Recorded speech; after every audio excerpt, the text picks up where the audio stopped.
A while back, I was watching Shark Tank and Sarah Blakely was on as a guest investor. Hearing her talk about business was cool, but her actual backstory completely blew me away. It's easily one of the craziest success stories ever, especially since she started with almost no money. Back in the late 90s, the whole underwear and pantyhose industry was totally run by a few massive old school companies like Hanes. They had all the money and data in the world, but they had one huge blind spot. The rooms where they designed women's underwear were almost entirely run by men. Because of that, women just had to deal with terrible products for decades. Pantyhose had these thick, tight waistbands that dug into your skin, and the feet would bunch up inside your shoes. It was uncomfortable.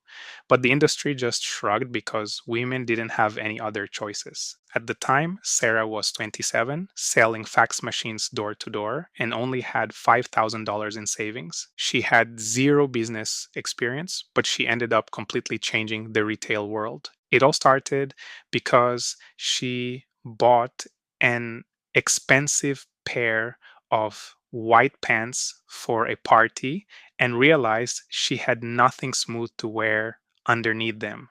Frustrated, she took a pair of scissors and cut the feet off a pair of her tights, and it worked perfectly.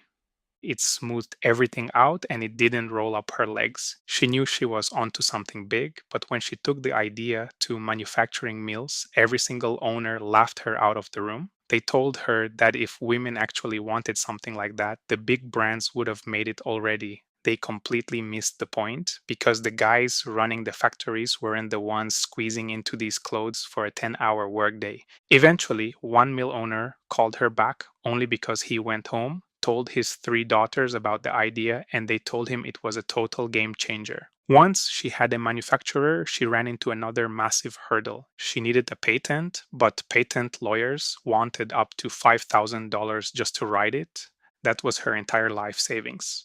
So she went to a Barnes and Noble bookstore, bought a textbook on patents, and wrote the whole legal application herself. When it came time to pick a name, she wanted something memorable. She noticed that the most successful brand names like Kodak and Coca-Cola all had a sharp, hard K sound in them. She also knew from her research that the K sound makes people laugh, which helps with word of mouth.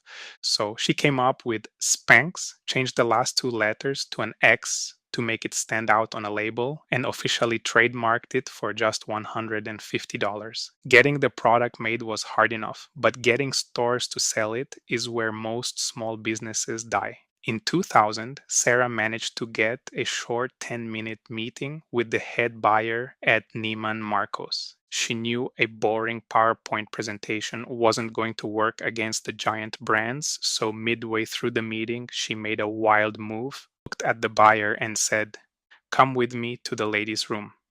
They went into a bathroom stall, and Sarah changed into her white pants. First without her prototype, and then with it.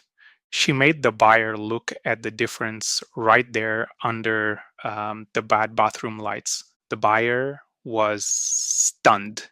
It was instant proof, and Neiman Marcus signed up for a trial run on the spot. But her real genius was where she put the product in the stores. Before this, if you wanted to buy shapewear, you had to walk to the very back of the department store. It was always a dark, depressing section filled with boring, medical looking beige boxes. It felt like buying a prescription. Sarah knew her product would die back there, so she broke the rules. Instead of boring beige boxes, she designed bright, colorful packaging that stood out. Then she personally bought her own clothing racks and convinced store managers to let her put them right next to the cash registers. She turned underwear into an impulse buy. Suddenly, women who weren't even looking for shapewear were grabbing them while waiting in line to pay for shoes or dresses. It's the exact same trick candy companies use at the grocery checkout. When Neiman Marcus placed their first big order, Sarah didn't even have an office. She was running the entire multi-thousand-dollar logistics operation straight out of her tiny apartment. Her living room was overflowing with cardboard, and she was literally stacking inventory inside her bathtub.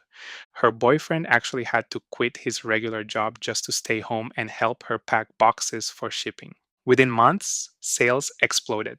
Oprah named them one of her favorite products, and the giant brands realized they were completely out of time. The coolest part is how she ran the business side. Most founders grow by selling pieces of their company to rich investors or spending millions on TV ads. Sarah did neither. She didn't spend a single dollar on traditional ads for the first few years, relying entirely on word of mouth, and she kept 100% ownership of her company. By the time the big brands rushed to make copycat versions, they couldn't catch her.